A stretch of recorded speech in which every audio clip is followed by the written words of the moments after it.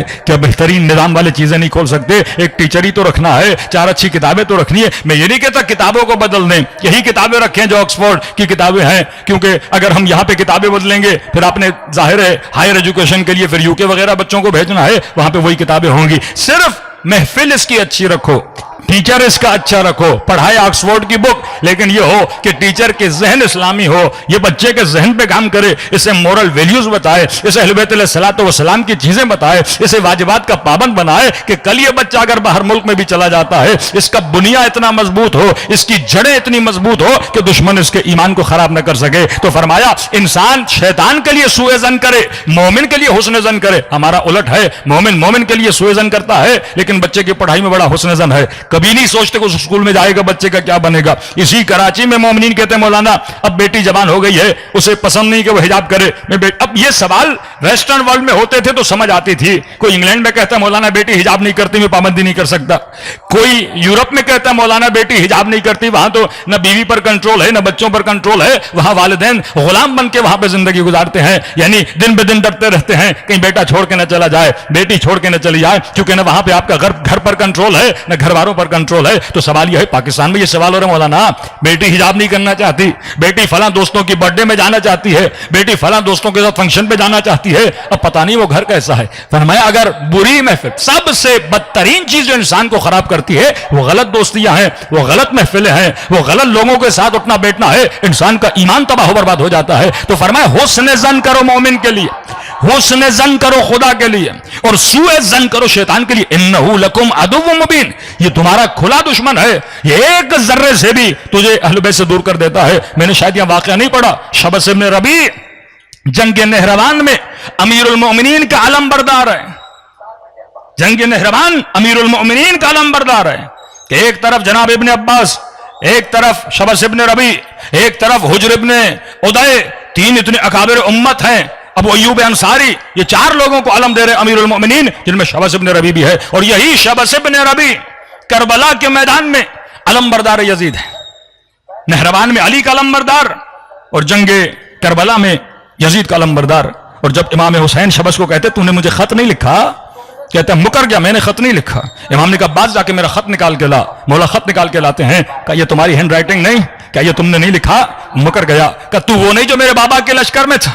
کہنے لگا حسین تمہارے بابا نے مجھ پہ جادو کیا تھا, ابھی اللہ نے مجھے ہدایت دی ہے.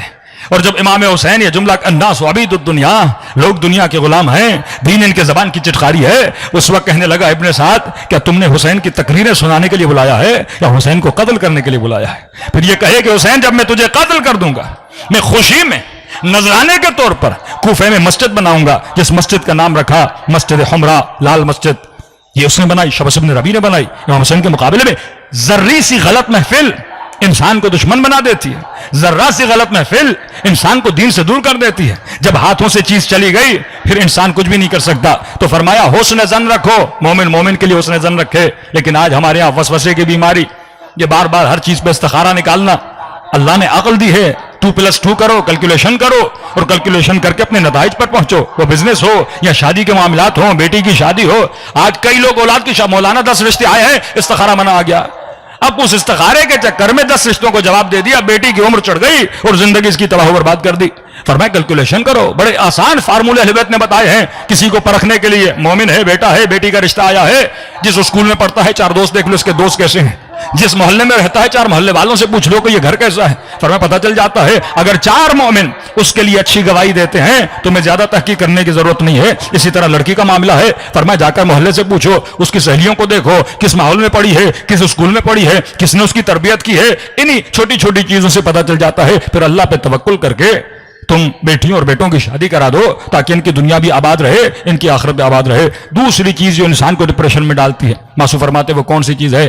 فرمایا وہ انسان 3 ہے نا, پریزنٹ, فیوچر, پاسٹ. فرمایا اگر سکون کی زندگی میں وقت گزارنا چاہتے ہو تو وقت حاضر میں زندگی گزارنا سیکھو. کئی لوگ ہیں جو پاسٹ میں رہتے ہیں اور اس اپنے پاسٹ کی وجہ سے غمگین رہتے ہیں.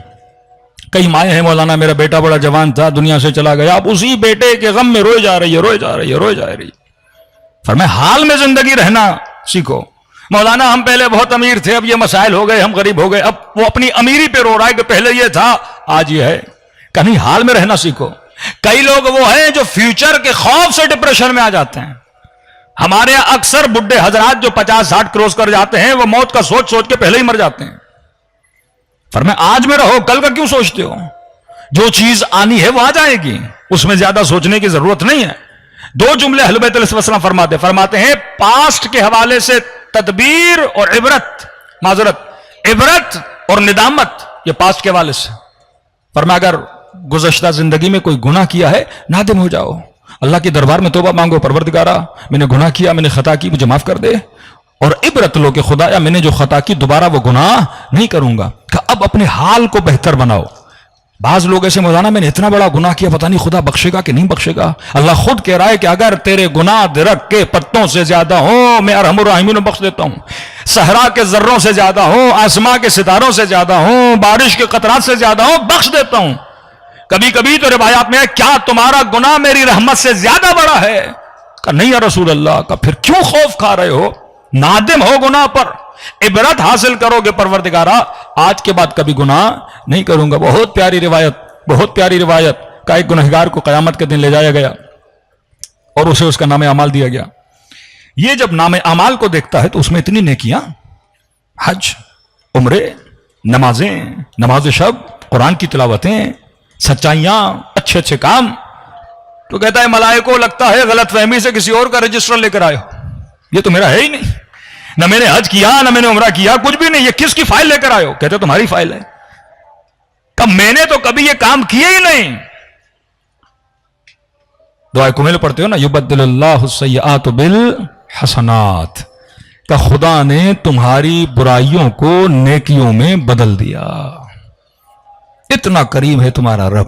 جب سچے دل سے دعا کرتے ہو, کوئی گناہ کیا پاسٹ میں, ہو گیا نا, انسان ہے, جائز الخطا ہے, گناہ ہو گیا. اب عبرت لو اپنے اس گناہ سے, ندامت اپنے وجود میں پیدا کرو. بھائی ہور نے جتنا بڑا گناہ کیا, امام حسین کا راستہ روکا, جس کے روکنے کی وجہ سے جناب سکینہ پیاسی رہیں. نادم ہوا امام کی خدمت میں, امام نے کبھی اسے کوسا نہیں کہ ہور تم نے یہ کیا, اور تمہاری وجہ سے یہ ہوا, اور میری بچی تیری وجہ سے پیاسے, اور تو اگر جانے دیتا معاملات بدل جاتے. نہیں, کا نادم ہو کر آیا, سینے سے لگایا. اب حسین ہور میں اور حبیب میں کوئی فرق نہیں رکھ رہے, حسین ہور میں اور مسلم ابن اوسجا میں کوئی فرق نہیں رکھ رہے.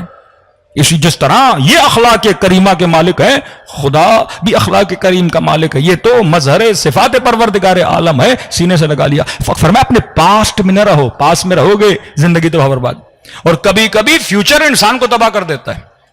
کہ ابھی خدا نے گھر دیا, سب کچھ دیا, اب ٹینشن میں پتہ نہیں کل کا کیا ہوگا, پرسوں کا کیا ہوگا, 1 سال کے بعد کیا ہوگا, میں مر جاؤں گا تو اولاد کا کیا ہوگا, پتہ نہیں یہ ہوگا وہ ہوگا. فرمایا اس انسان کی زندگی سے سکون چلا جاتا ہے. آج کے لیے سوچو, شب عاشور, امام حسین اپنے اصحاب کے ساتھ بیٹھے ہیں, گفتگو کر رہے ہیں. اب یہ نہیں کہہ رہے کل یہ ہوگا کل وہ ہوگا, کہ جو ہوگا دیکھا جائے گا, بس ہم نے تیار رہنا ہے, کل کے لیے تیار رہنا ہے. مومن موت کے لیے تیار رہتا ہے. اب جب ملک الموت آئے, کتنے ہمارے بزرگ حضرات ہیں آدھے ڈپریشن کے شکار, ڈاکٹر نے کہا آپ کی بیماری بڑی خطرناک ہے, اب پتہ نہیں اب دنیا سے کب جائیں گے.